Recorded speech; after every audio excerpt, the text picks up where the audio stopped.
who you are, it is then and only then will you understand who you are supposed to be.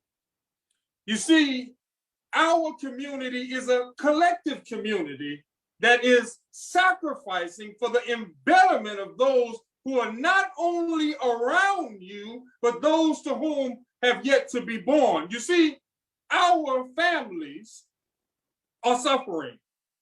Our communities are in peril. Many of you stand as the first and last chance at education and a life other than substandard living and mediocrity for your children's children. So that means you have a responsibility of standing on the courage of your forefathers and your foremothers who have sacrificed for you, even though you were not born yet. And you see, I want to spark into your consciousness to face your fears. When the injustice of poor self-esteem and poor self-worth rears its ugly head in your head. You see, today I want to tap into your cognitive consciousness, cognitive dissonance when it comes to fighting and sacrificing for those who are other than yourself. You see, I want you to listen to the sound of my voice because my subject deals with your false narratives of limitations and prohibitions of who you put upon yourself. You see, your false perceptions of who you are and what you think you are categorically false.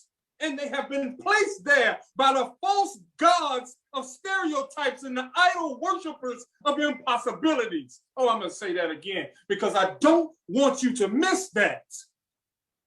You see, your false perceptions of who you are and who you think you cannot be are categorically false, and they have been placed there by the false gods of stereotypes and idol worshipers of impossibilities.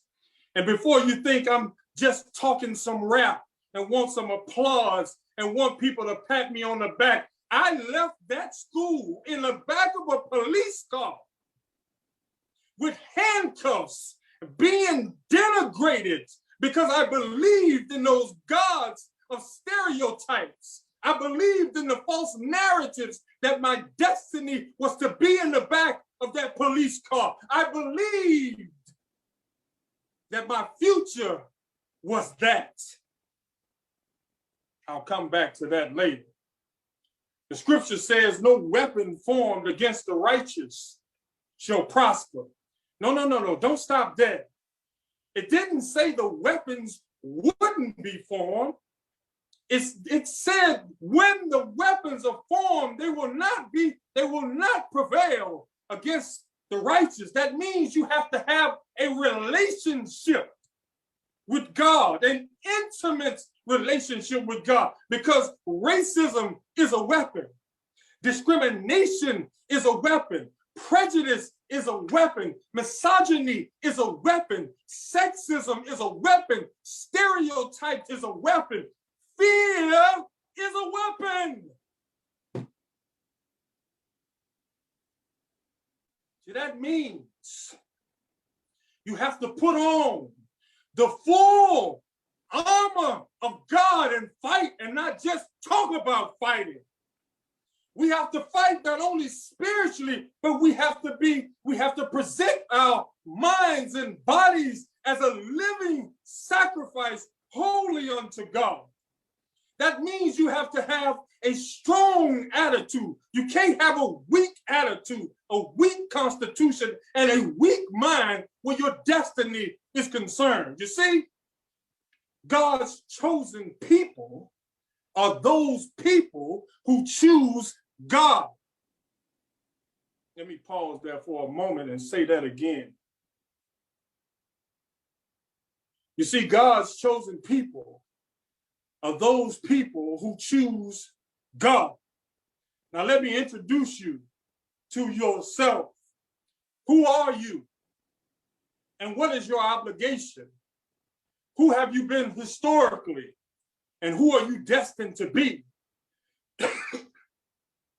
You see, you are so strong that you survived the likes of slavery, where you work from can't see morning to can't see night for no pay.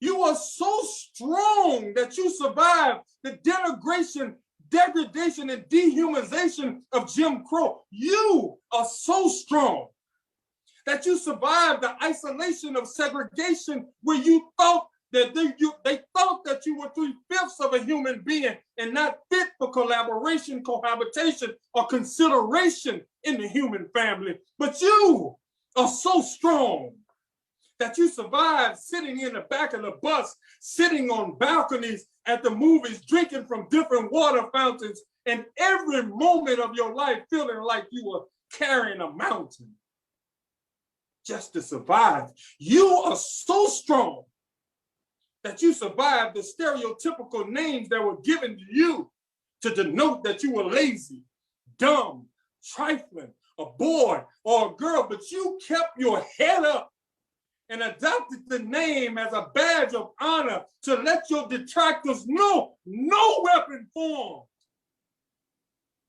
against the righteous will prosper. You will not and cannot stop my rise.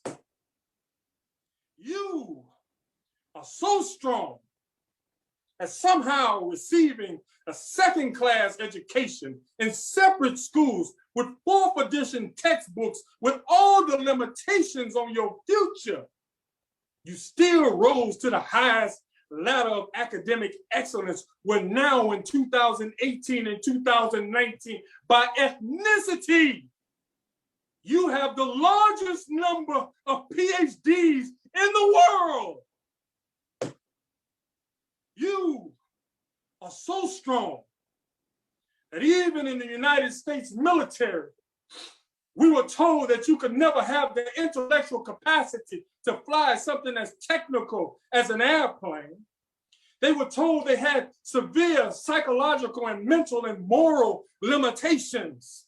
But despite the racism in that day, despite the prejudice in that day, the Tuskegee Airmen flew 1,578 combat missions, earned 14 Bronze Stars, 744 Air Medals, and 8 Purple Hearts. You are so strong that the all-Black Ranger Regiment, they told them they weren't smart enough. It's too mentally demanding. These positions are for the elites. You are not good enough.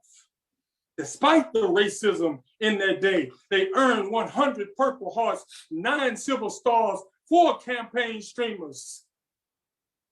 They said, what other people think about me ain't none of my business. You are so strong. Now I'm coming to you.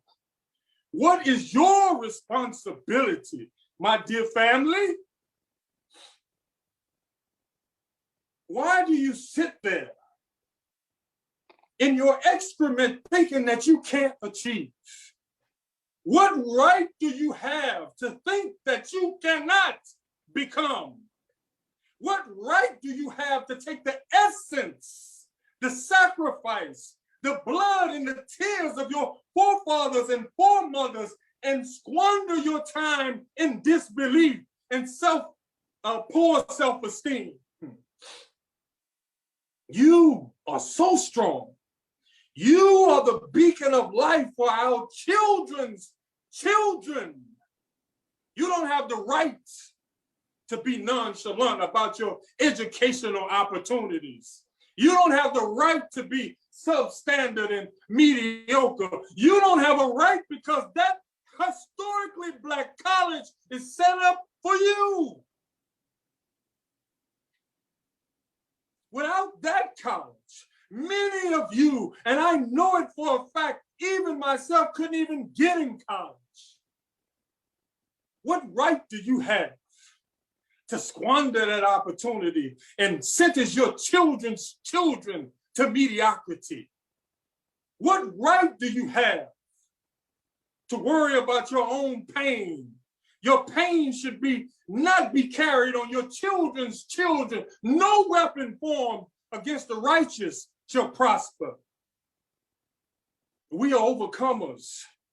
We are strong. It is in our DNA. You will never understand who you are and who you're supposed to be until you get in touch with who you are. And then you'll know who you're supposed to be. I cry every time my bio is read. Because it was only until I understood who I was, I